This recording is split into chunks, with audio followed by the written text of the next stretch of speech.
Ignacio Aguirre y equipo están en El Péndulo, un espacio para difundir y reflexionar sobre ecología, ambiente, derecho de los animales y para brindar visibilidad pública al accionar de las organizaciones de la sociedad civil. Es el medio justo, en la búsqueda del justo medio.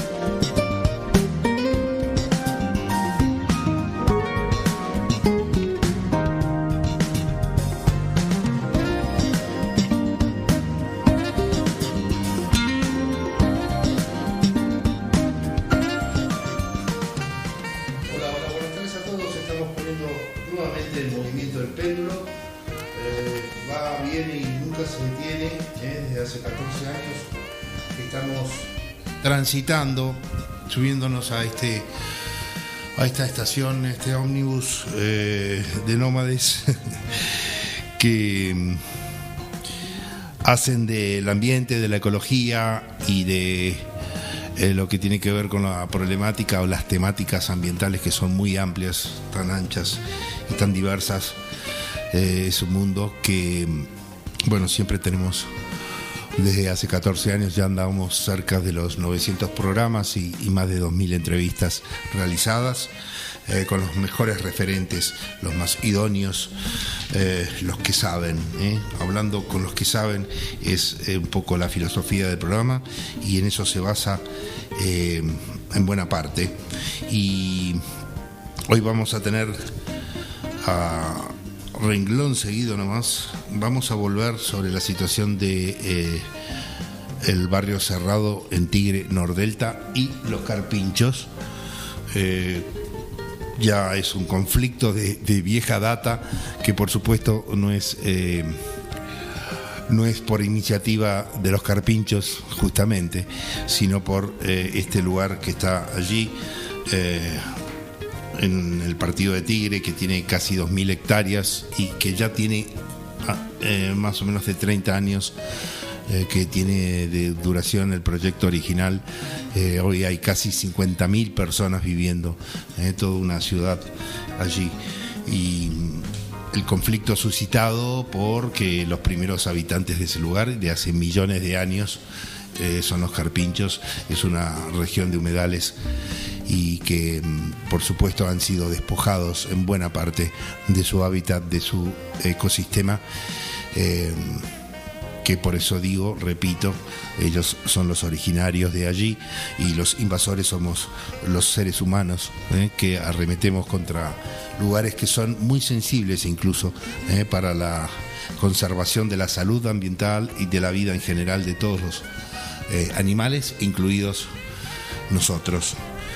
Y vamos a retomar el contacto con Silvia Soto, que ya es encargada de medios, de vecinos autoconvocados, la voz de los carpinchos, así se denominan, y con ella hablamos en julio, porque en julio se reflotó un poco el tema. Recordemos que durante la pandemia también se había suscitado una buena presencia y difusión de esta problemática en los medios nacionales, de más masivos, digamos, y de largo alcance. Y hoy volvemos porque también hay muchas novedades.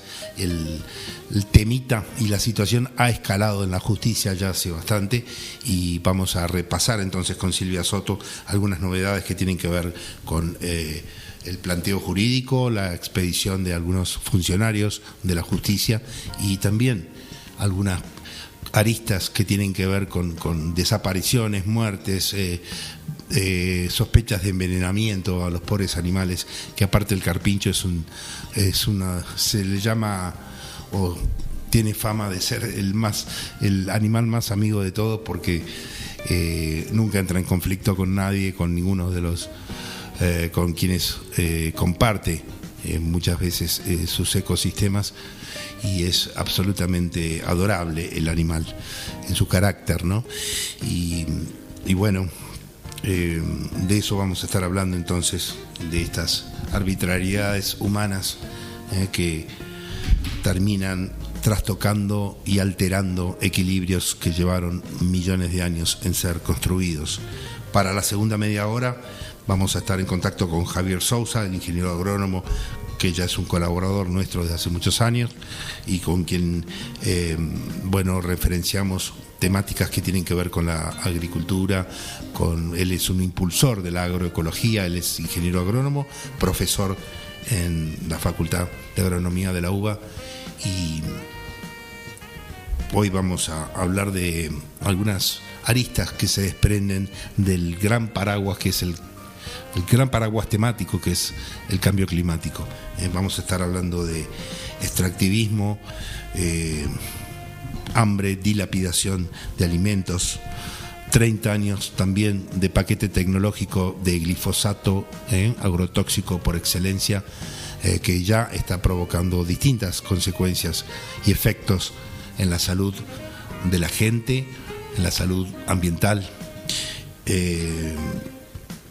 Y también vamos a hablar de agroecología, que es el tema predilecto de Javier, y relacionado justamente como una alternativa a todo lo que tiene que ver con el sistema alimentario hoy por hoy en Argentina y en otros lugares del mundo. Pero en Argentina fundamentalmente es el país que más glifosato pone por hectárea. Estamos hablando de 15 litros. Y el segundo es Estados Unidos, que pone la mitad, que son bastante también, pero imagínense, entonces Argentina es el paraíso del glifosato en ese sentido, y bueno, no trae más que perjuicios en salud, cáncer, problemas bronquiales, de vista, todas las personas que están expuestas a este químico, realmente en el mediano y largo plazo se ven las consecuencias. Y vamos a estar hablando con Javier entonces de todo esto. Está Maggie, una vieja compañera mía de allá por la década del 90, cuando hice mis primeras armas en la Fénix de Martínez, y gracias en la operación técnica. Mi nombre todavía es Ignacio Aguirre, hasta las 19 horas. Acompáñennos, que vamos a tener también el micro de Miriam Manfredini de Arte, Cultura y Espectáculos en la mitad, y nos vamos a acompañar como siempre con buena música de fondo. Te pido el separador entonces para Maggie, para presentar a la primera entrevista de hoy. Vamos.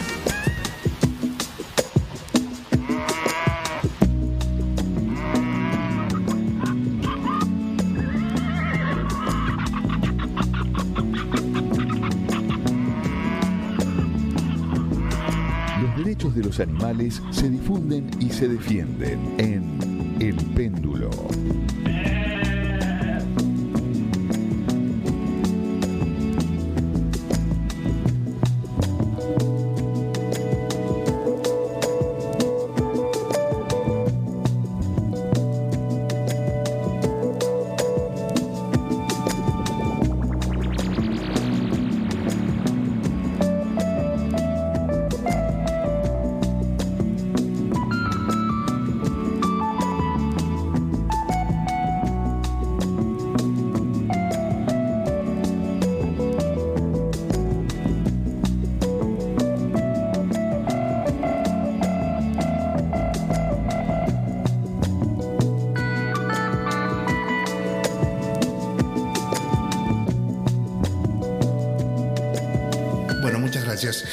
Bien, estamos en contacto telefónico una vez más con Silvia Soto, entonces encargada de medios de Vecinos Autoconvocados, la voz de los carpinchos. Ignacio Aguirre te da nuevamente la bienvenida del Péndulo. ¿Cómo estás? Hola, Silvia. Parece que no la tenemos, ¿puede ser? Y no responde. Bueno, subimos un poquito la cortina.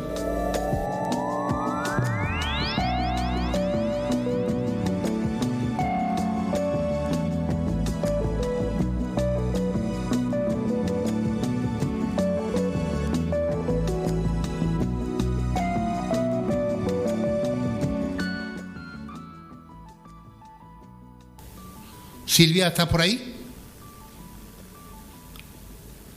No, parece que no. Bueno, lo vamos a restablecer el contacto enseguida entonces. Subimos un poco la cortina y enseguida nos conectamos con Silvia Soto.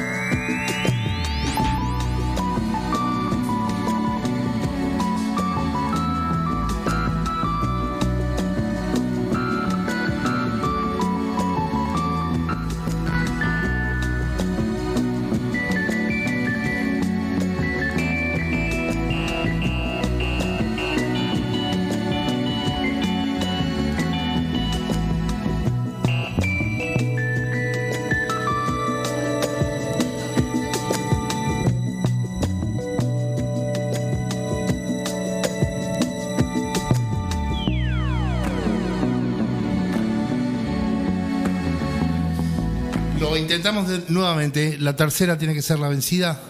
¿Estás, Silvia, del otro lado? Sí, por supuesto, y yo los escucho perfectamente. ¿Ustedes bueno. a mí? Ahora sí. Bien, bueno, lo Silvia. logramos. Sí, muchas gracias. Bueno, vamos para adelante entonces. Tenemos unos 15, 18, 17 minutos para poder conversar. Bueno, y yo hice un poco la presentación de la situación, del caso, en el preludio de la edición de hoy, pero en principio vamos a los bifes derecho, que tiene que ver ya el contexto un poco de la situación y explicado para aquellos que nos sintonicen por primera vez. Ya es un tema que tratamos aquí varias veces, pero bueno, y en general si está en Argentina esta persona que nos escucha, está enterada porque en algún momento los grandes medios masivos en Argentina lo han tratado, y a veces de manera bastante como en cadena nacional, como cuando agarran algún tema y le dan. Bueno, felizmente generan mucha simpatía el carpincho como animalito, lo dije en un principio, y vamos a meternos un poco en los entreveros jurídicos, judiciales. Podemos hacer un poco de contexto y de historia respecto de cómo se inician algunas acciones de organizaciones, incluso asociaciones civiles, como Callejero, Casa Quiere, y te dejo el aire para que puedas desarrollarlo. Vamos. Sí, perfectamente. Si bien esta problemática con toda la fauna silvestre, aunque los carpinchos llevan la delantera justamente por la simpatía de la que bien hablabas, tiene una función ecológica y además pudiera enseñarnos tantas cosas porque convive con todas las especies, Así inclusive con sus depredadores y con el depredador mayor, que es el humano. Es el humano el que tiene el problema con toda la fauna silvestre y en especial con los carpinchos, quizás por su tamaño, porque ocupa un territorio en forma pacífica, porque es un animal herbívoro, y sin embargo este grupo de gente que los odia, nosotros no pedimos que los amen, porque realmente no nos vamos a meter en la sensibilidad de personas que quizás no les interesa en lo más mínimo. O no la tienen, o directamente no la tienen. Bueno, es muy probable. Sin embargo, pedimos que sí se los respete, claro, que se respete su hábitat, que se respeten las leyes, sí, porque es fauna silvestre protegida. Sin embargo, esta falta de sentimiento no lo es con respecto a los desarrollos inmobiliarios, ¿no? Porque plenamente esos están en su máxima expresión. Sí, déjame decir, se reproducen mucho más vertiginosamente que los carpinchos. Absolutamente. De todos modos, la población ha mermado en forma abismal. Todas esas imágenes que recopilaron los medios y que está como testimonio en cualquier canal de televisión o medio, donde se ven cientos de carpinchos, bueno, en este momento cualquiera que venga, cualquier canal, cualquier persona va a ver y con sus propios ojos que ya no se ven esa cantidad de manadas. Se ven apenas algunos individuos a lo largo de toda la troncal, a lo largo de toda la avenida de los lagos, desde la entrada sur a norte, de norte a sur, y eso es realmente alarmante, porque aún así, sí, estos vecinos y la desarrolladora, porque coinciden en este objetivo de seguir con los emprendimientos inmobiliarios, y sabemos de lo que se trata este modelo, de las topadoras arrasan absolutamente toda la cobertura verde vegetal, modifican totalmente los suelos y construyen arriba, por supuesto, sellando toda la posibilidad de dejar de ser una llanura de inundación y de reposición de acuíferos, ¿no? Sí. Entonces, este modelo es el que no para y que realmente genera la superpoblación humana, porque hay ya dificultades de conectividad, de tránsito, de estacionamiento. Bueno, hay una infinidad de cuestiones que no se hablan, pero que se continúan expandiendo. Es un modelo que rige desde el siglo pasado, es un plan director ilimitado, abierto. Aún al día de hoy, después de 30 años, no hay forma de ponerles un límite, porque continúan a mansalva. De hecho, estas últimas 300 hectáreas que se reanudaron a raíz de la pospandemia es lo que produjo el último colapso, porque toda la fauna silvestre, desde las áreas no desarrolladas, huyeron despavoridos, desterrados y acorralándose, porque estaban acorralándose también los barrios con rejas, a raíz de también la apertura de la avenida Troncal, y eso es lo que produjo lo que podemos ver como invasión de carpinchos, superpoblación. Al día de hoy eso se ha estabilizado porque las manadas empiezan a reagruparse, empiezan a sobrevivir como puedan, pastorean como pueden, cruzando las avenidas donde son atropellados, siguen sin existir un solo cruce de fauna seguro. No hay en las 1.750 hectáreas un solo cruce de fauna. Sin embargo, parece que el objetivo es definitivamente exterminarlos en forma total, porque dimos, a raíz de la causa de Callejero Casa Quiere, que es la asociación civil, que justamente en su inicio se logró que el juez Otaviano le dictaminara 3 cautelares, ¿no? 3 muy importantes, justamente para no solo para la fauna, sino también para el ambiente, porque dictaminaba que separara cualquier obra o movimiento de suelo que dañe o destruya los humedales. Prohibía las vasectomías o cualquier procedimiento de esterilización o control poblacional, y prohibía también las fumigaciones. Con estas 3 cautelares, que no son todas las que pidió Callejero Casa Quiere, pero es un piso mínimo, digamos, sí, fundamental, terminó esta causa yendo hacia el juzgado contencioso administrativo número 1 de San Isidro. Allí la jueza Paula Venere revocó estas cautelares con otra causa que venía desde el 2023. Y acá nos enteramos todos, por esta causa que tiene un interés público en realidad, sin embargo viene totalmente silenciosa y silenciada, donde la llevan adelante 11 vecinos, 10 de Nordelta y 1 de San Isidro, y donde piden justamente que los relocalicen a la mayoría de los carpinchos y que a los pocos que puedan dejar una cantidad mínima se los vasectomice. Y además que se modifique el decreto por el cual los declaran fauna protegida. O sea, quieren ir al fondo y terminar con la población directamente. Ya no se hablaría de un control poblacional, sino de una extinción local, una Totalmente. Gran posible extinción local, porque al día de hoy, con las esterilizaciones que les aprobaron el año pasado, al día de hoy no tenemos los resultados, informes, seguimientos, censos actualizados, porque realmente estamos muy alarmados porque no estamos viendo los carpinchos con sus bebés, por ejemplo.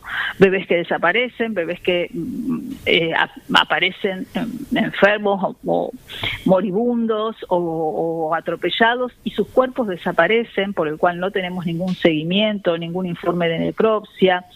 Una serie de sucesos que realmente yo creo que da una tasa de mortalidad y morbilidad altísima, que al día de hoy dudamos de cualquier censo poblacional que se haga, porque en el 2023 se determinaron 634 carpinchos, en el 2024 786, ahí ya cae totalmente la hipótesis del crecimiento exponencial, donde se pronosticaba que iban a haber más de 1.200 carpinchos. No es así. Scioli dijo que iban a haber 3.000 carpinchos y el vocero de ABN dijo que iban a haber 2.000. Al día de hoy dudamos de esa cifra que para el 2025 ni siquiera se acerque, porque nosotros hicimos un relevamiento a ojo. Por supuesto, nosotros no tenemos las herramientas científicas ni profesionales, pero vivimos y convivimos día a día con las manadas. Sí, en todos los barrios tenemos vecinos con los cuales formamos una red de información y de asistencia y vemos las familias que conocemos en cada barrio nuestro y realmente estamos profundamente alarmados de la desaparición de las manadas y de los bebés. Claro. No hay tal cantidad.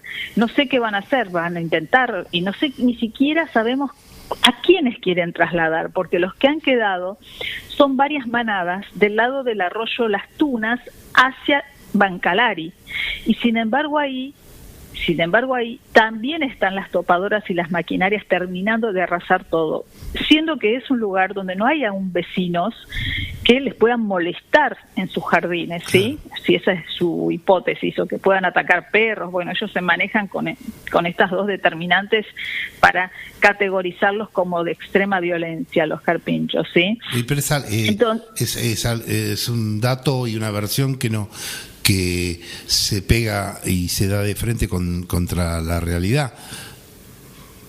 Totalmente, porque en esta área, por ejemplo, donde no hay vecinos, o por lo menos no hay en la forma que hay en los otros barrios más consolidados, hay áreas que están en total construcción, entre comillas, porque lo que están en las topadoras terminando de arrasar todo, haciendo canales, modificándolo todo, no dejan un solo plantín verde, no dejan un solo árbol, arrasan absolutamente todo, por lo cual privan a la fauna que sobrevive de alimento y refugio. Está totalmente expuesto, o sea, para hacer un censo los ves porque no hay nada.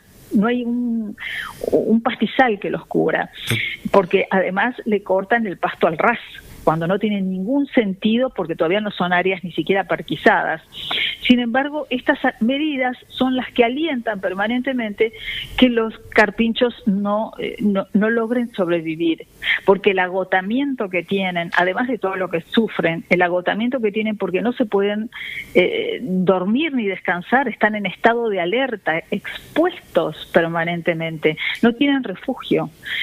Y esto lo vivimos día a día los vecinos autoconvocados, porque estamos resembrando, estamos plantando, regando cada día un sector que es el que estuvo clausurado por la municipalidad cuando la maquinaria empezó a rellenar una laguna. Esto no hay permiso que válido. ¿Quién va a rellenar una laguna? Por supuesto era ilegal, ¿no? Claro. Logramos que no lo hiciera y nosotros nos empezamos a sentar ahí y empezamos a realizar plantaciones de nativas. Al día de hoy eso está con el trabajo día a día de distintos vecinos. Sin embargo, hay como manadas, familias y también cisnes de cuello negro, garzas, hay una fauna muy rica, coipos, hay tortugas, liebres. Es maravilloso como cuando hay un minuto de paz, la fauna inmediatamente pugna por vivir, por sobrevivir y remediar el lugar, y a la vez el lugar también vuelve a reforestarse por sí mismo, nada más dejándolo en paz, ¿no? Sí, porque como pasó durante la pandemia, que el animal humano, el supuesto ser superior, el autodenominado especie superior, que ya por los efectos y consecuencias, yo le llamo me siento integrante autocrítico de la especie inferior, porque visto y considerando los resultados de nuestra actuación en el planeta de hace varios miles de años, es realmente paupérrimo.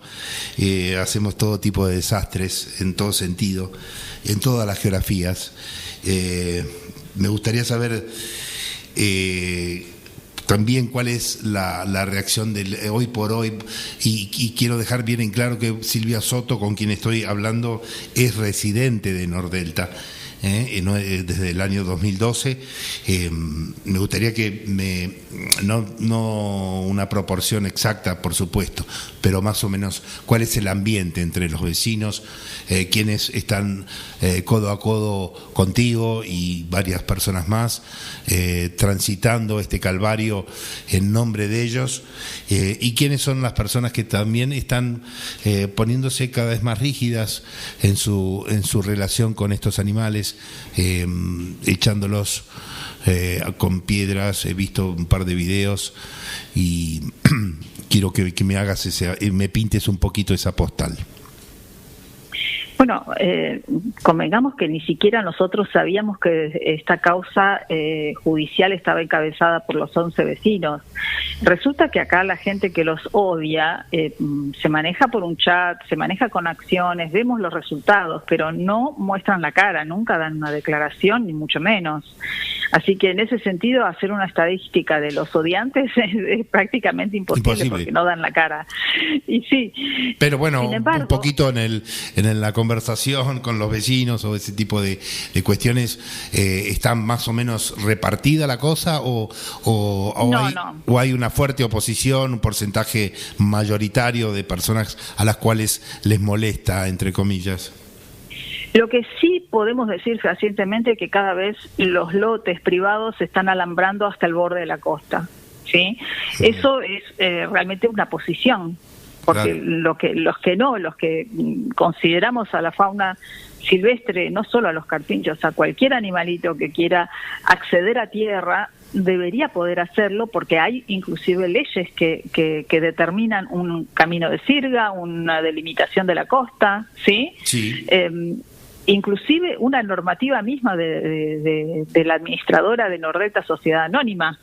Sin embargo, está dejando hacer esto, inclusive la misma administradora y la misma desarrolladora, los nuevos loteos y edificios los está acercando al borde, y ahora nos acabamos de ver es el último reel que subimos, justamente un edificio nuevo de Nordelta que está siendo doblemente cercado, con un cerco altísimo, y no solo al borde de la costa del Tabla Estacado, sino también otro cerco a 45 grados del agua, ¿sí?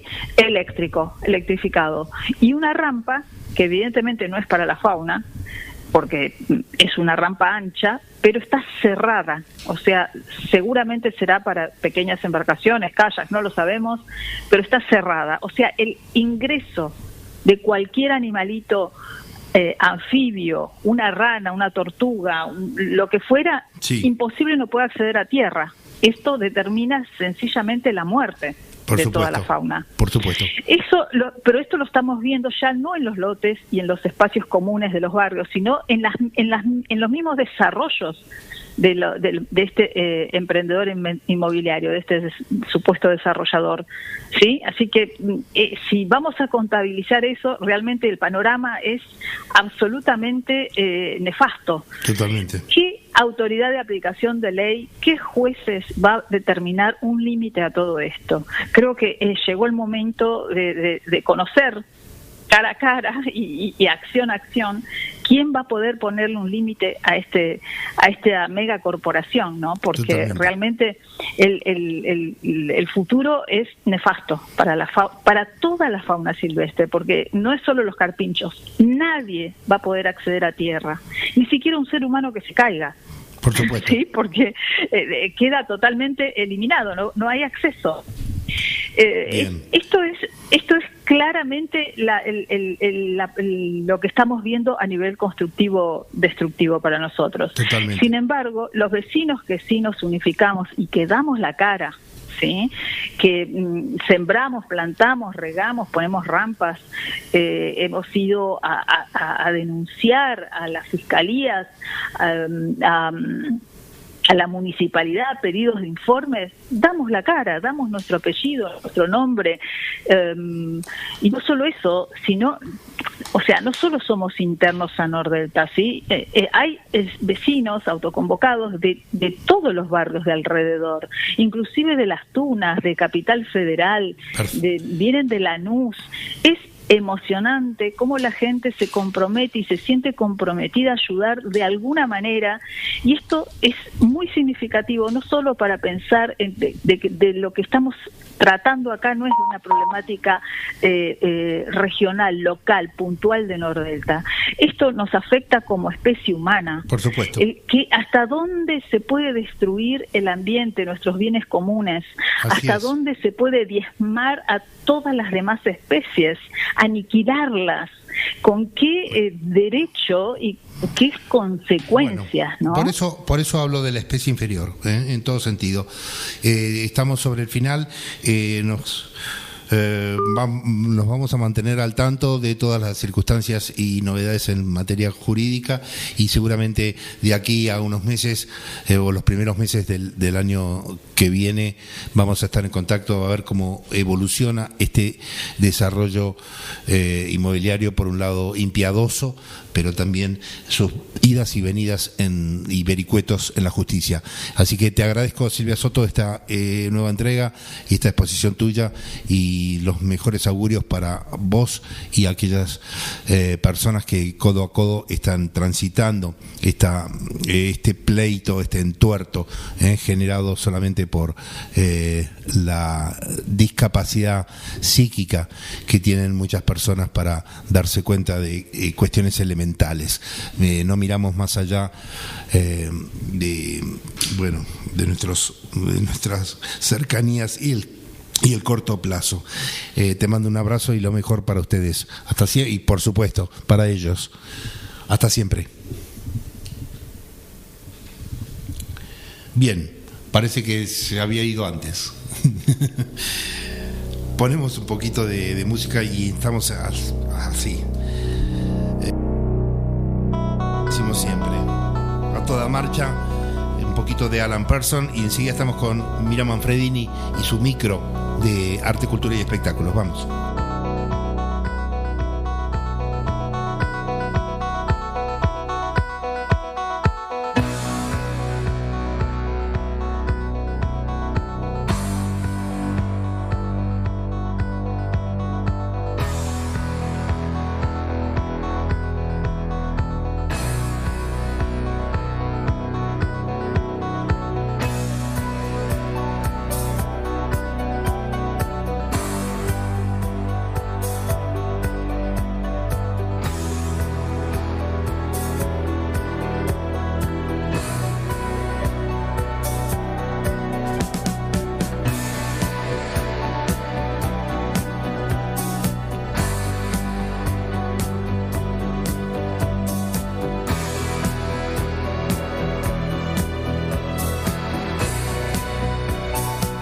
Bueno, bien, está en línea telefónica Miriam Manfredini, arte, cultura y espectáculos es su tema, y le doy la bienvenida. Ignacio Aguirre te saluda, buenas tardes. ¿Está por allí? Si te cuento. Ah, bueno, ¿cómo estás? Muy cerca de la radio. Ajá. Sí, porque estoy en Vicente López, en el taller de la artista plástica Carmela Blanco, que abre sus puertas para mostrarnos estos trabajos increíbles, este espacio inmenso, y seguramente te va a interesar lo que nos cuentes, porque tiene que ver, hay un compromiso del artista con el medio ambiente. Pero vamos a dejar que ella nos cuente un poco, principalmente sobre tus últimos trabajos, que quizás son los que estamos viendo hoy. Bueno, sí, hola, ¿qué tal? Un saludo a toda la audiencia. Gracias. Y gracias por la nota, por este momento.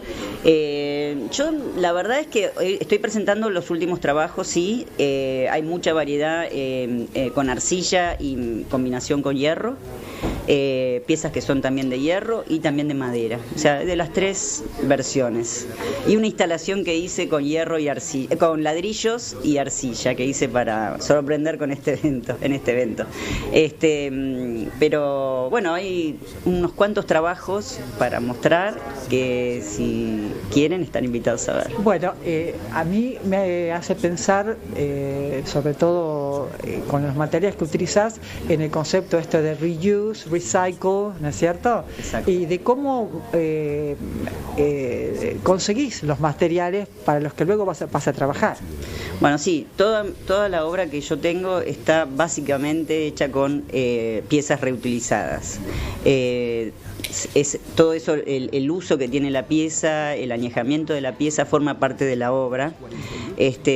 Las consigo de distintos lugares. Por ejemplo, tengo un amigo que tiene un taller mecánico y me manda disco de freno, pastilla, y si vieras tengo un montón de obras, y me fascina eso de convertir algo mecánico lleno de grasa en una bailarina divina y elegante. Okay. Como que transformar no solamente la pieza, sino el concepto y la función. Por ahí estuvo abajo una rueda durante años y hoy está en una obra. Lo resignificás. Lo resignifico, exactamente. Me gusta mucho eso. Y además, de ahí quizás en alguna nota de hace bastante tiempo, que es como habías dicho, como que el material te habla, ¿no? Sí, yo dialogo mucho con la pieza mientras la estoy haciendo, sobre todo la madera tiene mucho, porque es vivo. Claro. Entonces la madera vos la vas tallando y por ahí tenés una veta, tenés un hueco, un nudo, algo que tenés que incluir. O extirpar, claro, o algo. Entonces la pieza te va también diciendo quién es. Entonces nos conectamos y generalmente llegamos a un lindo final.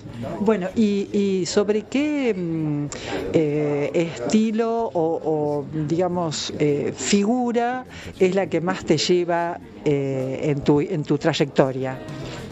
Figura, así se... Claro, me refiero a la temática. No, es variado eso. Yo no tengo una temática preestablecida antes de empezar. Sí. Yo empiezo y voy viendo qué sale.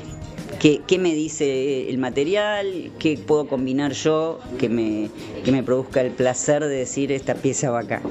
Porque eso es lo que pasa. Sí. Cuando algo va, la sensación de placer es enorme. Claro.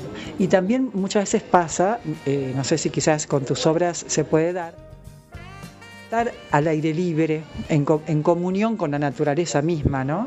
Sí, todas las piezas, yo muchas veces me voy al río, vivo acá a 3 cuadras, y me traigo un hierro oxidado, todo herrumbrado y erosionado por el río, que por ahí está hace 50 años en el río, y yo lo encontré ahora, ¿entendés? Y está acá para mí. Claro. Y todo eso tiene un trabajo de la naturaleza que es inigualable. Que después, una vez hecho la obra, puede volver a estar es que sí, afuera. Vas a ver mucho en mis obras una erosión en las piezas que decís esto, ¿cómo lo haces? No, yo no lo hice. Claro. Lo hizo la naturaleza y yo lo rescaté y lo pongo acá, y entonces somos en eso socias. Bueno, no es muy fácil trabajar, nada es fácil en el arte porque requiere, por supuesto, de mucho estudio, mucha preparación, pero esto de que esta, digamos, una cosa como mágica que uno conecta con un material y enseguida te trae, el duende te trae, ¿no? Sí, yo confío plenamente. Cuando yo empiezo a hacer algo que digo, no sé qué voy a hacer, digo, relájate y déjate llevar. Y salen cosas maravillosas. Claro. Yo digo, ¿cómo hice esto? O sea, bueno, me encantaría poder comunicar a nuestra audiencia la manera de que conozcan tu taller, porque estamos realmente, nosotros en FM Fénix, toda la zona norte, es público también que gusta mucho del arte. ¿Cómo puedo hacer para venir a visitar tu taller? Bueno, para principio te paso mi Instagram porque ahí nos contactamos. Perfecto. Que es @CarmelaBlanco. Uh-huh. Yo soy muy activa, tengo mi community manager que me tiene muy detrás para mandar material, para mostrar lo que estoy haciendo, muestro mucho el taller, y si quieren venir a conocer el taller a través de @CarmelaBlanco me mandan un mensaje y bueno, nos ponemos en contacto, podemos hacer una cita para que vengan a conocer. Encantada, no hay ningún problema. Bueno, ya ves, Ignacio, perlitas como siempre para el péndulo, con muchísimo gusto, como hago todos los miércoles desde hace tantos años, y será hasta el próximo miércoles. Perfecto. Gracias. Pasó Miriam Manfredini, columnista de Arte, Cultura y Espectáculos. Subimos un poquito y enseguida nos conectamos con Javier Sousa Casadiño, que por enlace telefónico vamos a estar hablando de cambio climático hasta las 19 horas. Por favor.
Bueno, muy bien. En conexión telefónica, como anunciamos, con Javier Sousa Casadiño. Él es ingeniero agrónomo y impulsor y un referente de la agroecología en Argentina. Y te damos la bienvenida nuevamente. ¿Cómo estás? Buenas tardes. ¿Qué tal, Ignacio? Buenas tardes. Bien, muy bien. Bueno, tenemos 15 minutitos. Queda un poquito cortito, pero aprovechemos. Por eso, vamos para adelante. Bueno, bajo el paraguas, el gran tema del cambio climático, que es un módulo temático y de contenido que por supuesto tiene 18.000 aristas y maneras de poder visibilizar sus consecuencias y efectos. Existe un trabajo, una especie de compendio sobre varias temáticas que incluso la hemos conversado contigo en entrevistas anteriores, como hablar del hambre, del extractivismo, por supuesto del sistema agrícola que impera en Argentina, pero si querés vamos mechando algunos ítems y tratar sintéticamente de poder abordarlos en la medida que podamos a todos. Pero bueno, arranca tu PDF, tu compendio, como digo, de temáticas relacionadas con esto, con el tema del extractivismo, que por supuesto también lo hablamos infinidad de veces con otras personas, otros interlocutores, que lo vemos en todos lados, en el mar argentino, con esta exploración sísmica, que es prospección sísmica, que es realmente un asesinato de ecosistemas y de biodiversidad marina, pero también en nuestra cordillera, tantas situaciones que tienen que ver con se llevan lo que quieren muchas veces de manera salvaje y dejan pasivos ambientales, ya sea megaminería, fracking y otras cuestiones. Te dejo el aire para que puedas desarrollarlo. Bueno, primero contar que la idea de este compendio surgió junto a los coordinadores de RAPAL en cada uno de los países para llevarlo a RAPAL, es la Red de Acción en Plaguicidas, para llevarlo a Brasil la semana pasada, y esta se desarrolla el convenio de cambio climático, y la idea era tener un material que pudiera resumir un poco casi las 20 notas que fueron surgiendo en este año respecto al cambio climático. Claro. La primera toma esto, el extractivismo, y vos sabés, la semana pasada se hizo en Argentina también la reunión de la Sociedad Argentina de Agroecología, y uno de los temas el viernes a la tarde fue el extractivismo, ¿no? Tratando de analizar junto con personas a ver si me acuerdo de memoria, ¿no? De Mendoza, de Jujuy, de Buenos Aires, de Ushuaia, de Catamarca, de La Rioja, espero no olvidarme de nadie, donde intentamos analizar eso un poco, ¿no? Lo que comenta la nota, pero más rico, en sentido de que las personas que estaban participando directamente estaban actuando en contra de ese extractivismo, ¿no? Extractivismo que tiene que ver con una visión muy antigua en el mundo, y aquí en Latinoamérica y en Argentina, de mirar a los bienes naturales como recursos naturales infinitos, de los cuales hay que apropiarnos de no solamente los minerales, el territorio, el agua, los bosques, los suelos, sino también, y siguiendo con una continuidad histórica, los cuerpos, las miradas, el espíritu de las personas, ¿no? Esta mirada desaprensiva de los bienes naturales que lleva a que veamos del monte solamente la madera, del mar solamente los pescados para sacar o para criar, ¿no? Esta problemática que tenemos en Argentina y en Chile ahora de criar peces, ¿no? De criar salmones con una gran cantidad de aditivos, con una gran cantidad de uso de antibióticos. Digo, esta mirada desaprensiva, extractivista, que se mete en todos nosotros, eso se discutió mucho. Lamentablemente muchas de las comunidades, decíamos recién, ¿no? De Catamarca, de La Rioja, están divididas. Para esto las empresas tienen mucho poder, y sobre todo mucho poder económico para, entre comillas, hacer favores a parte de la sociedad, con lo cual esta mirada desaprensiva muchas veces cala hondo, ¿no?, en cada uno de nosotros, y necesitamos hacer un ejercicio fuerte, ¿no?, para pensar no solamente en el presente, sino en las generaciones futuras. Por supuesto. Digo, primer mirada del extractivismo, Ignacio, si cómo salimos los que vivimos en Buenos Aires, como vos sabés, esta mirada extractivista tiene que ver mucho con la agricultura, con los agronegocios, el glifosato, con la pesca desaprensiva, con algo que viene de hace muchos años, que tiene que ver esa mirada en la costa que tenemos, que siempre va apareciendo de, bueno, podemos generar polos petroleros en nuestras costas, ¿no? Y esto, acordate que surgió con mucha fuerza en la pospandemia. Digo, o ni pensemos en cómo se fue modificando Tandil y su zona con el tema de la piedra, de las piedras que se han utilizado desde mediados del siglo XIX, ¿no?, para hacer calles en Buenos Aires con los adoquines, o pensemos en la arena, ¿no?, la arena que se fue y se seguirá extrayendo para hacer casas. Digo, esta mirada desaprensiva del ambiente que después, obviamente, da causa, o es una de las causas de lo que estamos viendo ahora con el tema del cambio climático. Bien. Mira, yo creo que ya te estoy convocando para la semana que viene para poder dividir y poder desarrollar como corresponde los 4 módulos en los cuales está dividido tu trabajo, y dejaría, mira, para la próxima, si es que vos te lo permite tu agenda, lo dejaría para la próxima semana: hambre, dilapidación de alimentos y agroecología como respuesta. Pero ese es un tema, creo que tenemos que abordarlo con mucha fuerza, ¿no? Por supuesto. Que no es nuevo tampoco. No, claro que no. Es más, yo lo he tratado también en alguna oportunidad. Cerca del 30 al 40% de los alimentos en el mundo caen en el desperdicio. Así que es un tema realmente que debería ser incluso tomado muy seriamente desde las instituciones globales, pero podríamos en estos 7-8 minutitos que tenemos hablar de los 30 años de glifosato y transgénicos con sus consecuencias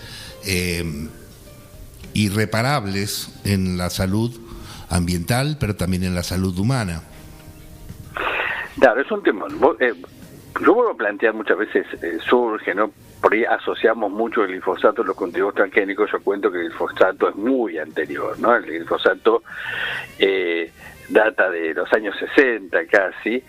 El gran tema era cómo se aplicaba el glifosato, porque sabemos que es un herbicida total y mata todo lo que toca, ¿no? Es un herbicida total, toca, después va hacia adentro de la planta, es un herbicida sistémico y mata todos los vegetales, con lo cual el gran uso del glifosato se va a dar justamente con los cultivos transgénicos desde el año 96 resistentes al glifosato. No, yo lo aclaro esto porque el glifosato ya venía, se estaba intentando introducir bajo diferentes tecnologías, no tenía demasiado éxito, por lo menos en la actividad agrícola, pensando justamente los cultivos ya instalados, ¿no? Para ser sincero, se venía usando y mucho en lo que se llama la presiembra o la preparación de la cama de siembra, donde sí se aplicaba mucho, sobre todo a lo mejor los cultivos de maíz, de trigo, etcétera, etcétera.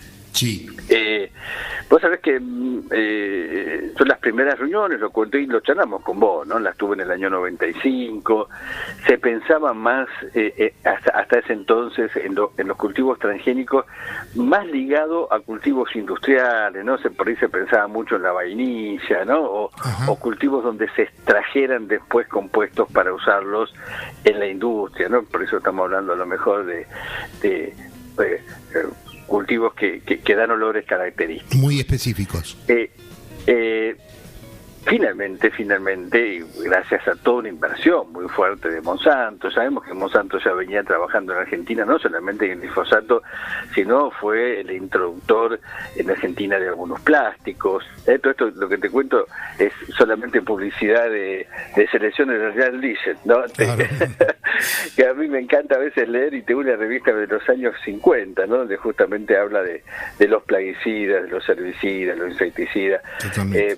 Digo, Monsanto, con este gran desarrollo, hubo una gran apuesta en investigación y desarrollo, o sea, conocer el ADN de la planta de soja, fíjate cómo introducir en la planta de soja un gen de una planta, de una bacteria, perdón, bien diferente como la bacteria que se introdujo, el gen, en este caso una bacteria que está en el suelo. Digo, un gran desarrollo tecnológico, pero al mismo tiempo, vamos a dar de cuenta, ¿no? Una mirada desaprensiva, extractivista que se ha tenido respecto de estos bienes comunes naturales expuestos, la tierra, el agua, por el gran uso del glifosato, y obviamente como parte del ambiente los seres humanos, ¿no? Vos fíjate, yo cuento ahí algo que charlamos muchas veces con vos, solo charlo también con mis alumnos, ¿no? Digo, no tener una mirada neutra, contemplativa de las tecnologías. Las tecnologías no son neutras, las tecnologías exponen los intereses, por lo menos de una parte de la sociedad. En este caso, la tecnología de glifosato, las empresas, el gobierno en aquel momento de Menem, pero que ningún gobierno cambió. Digo, después de Menem vino la Alianza, los Kirchner, Macri, Fernández, ahora Milei, ninguno cambió su mirada desaprensiva respecto al ambiente, y obviamente en el tema de los transgénicos, y hoy en Argentina tenemos transgénicos de soja, de algodón, de trigo, de maíz, papa, ¿no? Digo, arvejas. Esa mirada desaprensiva no cambió en los gobiernos, y esta idea de que con los transgénicos nos salvábamos todos, ¿viste? Esta idea muy arraigada en Argentina de que gracias a esta producción, y sobre todo a los impuestos indirectos, a los directos, los impuestos a la exportación, iban a generar divisas, se iba a incrementar la producción de los productos agrarios, también iba a mejorar la calidad de la producción. Ninguna de estas falsas promesas totalmente se dio, ¿no? Y sumo esta, que es muy importante y relacionado con lo que hablábamos antes, que también iba a ayudar a paliar el hambre en el mundo, con lo cual que incluso, siempre lo digo, en realidad Argentina, cuando tienen como latiguillo los políticos muchas veces que Argentina puede dar de comer a 400 millones de personas, bueno, en realidad son 400 millones de cerdos, porque el 80% o el 90% de la soja, por ejemplo, en Argentina, que se transformó, no sé si exclusivamente en un monocultivo, pero sí empezó a acaparar grandes porcentajes de tierra en relación con los otros cultivos más tradicionales. La soja se exporta justamente para darle de comer a animales que también son producidos de manera industrial intensivamente, y que tienen, ya sabes que este programa tiene también además una mirada animalista, la pasan realmente horrible, seguro, una paupérrima vida, una vida paupérrima, y al final no palió no bajó ni 3 puntos el porcentaje de hambre en el mundo a partir de estas nuevas tecnologías. Tal cual. Una de las cosas que vemos que hay una tendencia, y eso está bueno, para eso sirven las investigaciones, una tendencia que se está haciendo menos soja en Argentina, está aumentando proporcionalmente en los últimos años, se redujo, ¿no? El área sembrada y la producción de soja en Argentina aproximadamente un 20%, aumentó claramente el porcentaje de maíz. Esto tiene que ver con los precios internacionales fundamentalmente, y algunos productores que están tomando en cuenta la necesidad de incorporar más rastrojos, más materia orgánica al suelo para sustentarlo, ¿no? Por suerte hay productores que están pensando no en una generación sino en varias. algo que charlamos vos y que publicamos en el último libro de agroquímicos, que es elocuente, Ignacio, lo decimos siempre, ¿no? En 30 años la producción de cereales, trigo, cebada, maíz, arroz, la de soja, que es una oleaginosa, creció en Argentina un 200% aproximadamente en 30 años. La superficie se incrementa aproximadamente en 100%, 120%, pero el uso de agroquímicos, y esto es lo más elocuente, se incrementa 1600%. Claro. O sea, es desproporcionado, y esto nos habla a las claras de que algo estamos haciendo mal, ¿no? De la resistencia que van apareciendo en plantas silvestres, totalmente. En los insectos. En la presentación doy este dato porque es relacionado directamente con lo que dices. Argentina es el país que más glifosato pone por hectárea. Inyecta 15 litros, cuando el segundo es Estados Unidos con 7 litros, lo cual da una idea de la dimensión de lo que se envenena en Argentina. En América Latina lo único que nos pasa, no digo en cantidad de glifosato, ¿no? En cantidad de plaguicidas es Brasil, pero si lo tomamos por superficie, el país que más utiliza agroquímicos es Argentina, ¿no? Claramente, y sobre todo glifosato. Claro. Entonces yo creo que esto es interesante, ¿no? Y liga todo lo que venimos pensando juntos, ¿no? Sí. La mirada extractivista de no tener en cuenta las generaciones futuras cuando se usa un producto que sabemos que es altamente peligroso, claro, no solamente para las generaciones actuales sino para las futuras.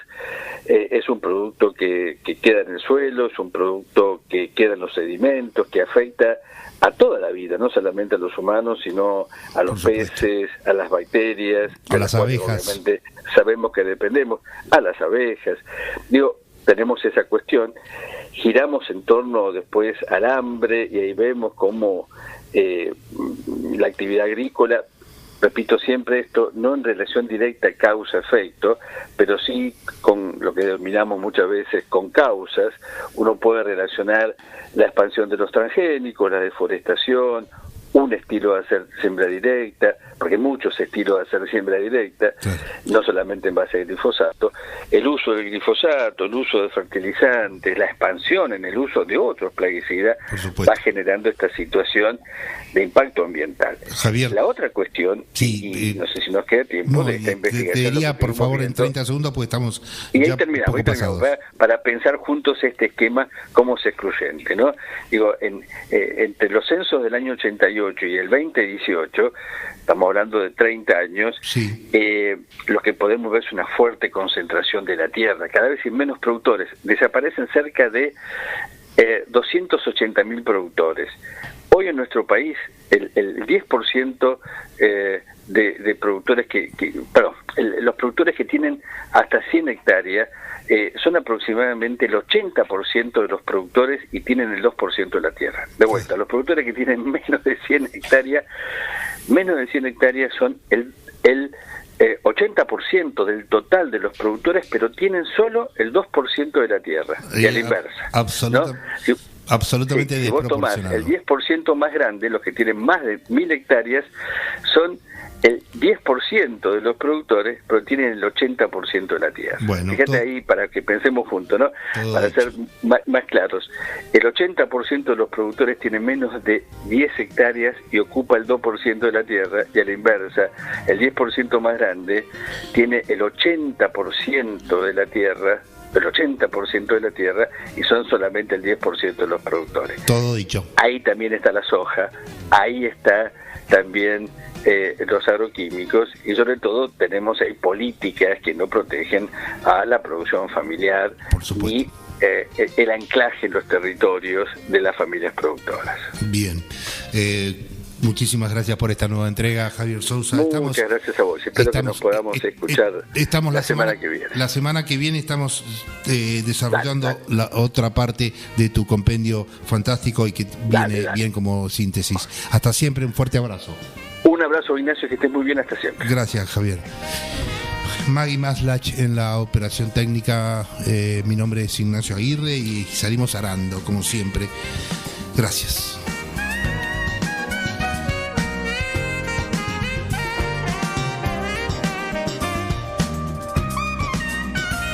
Muchas gracias por acompañarnos en El Péndulo, en procura de equilibrio.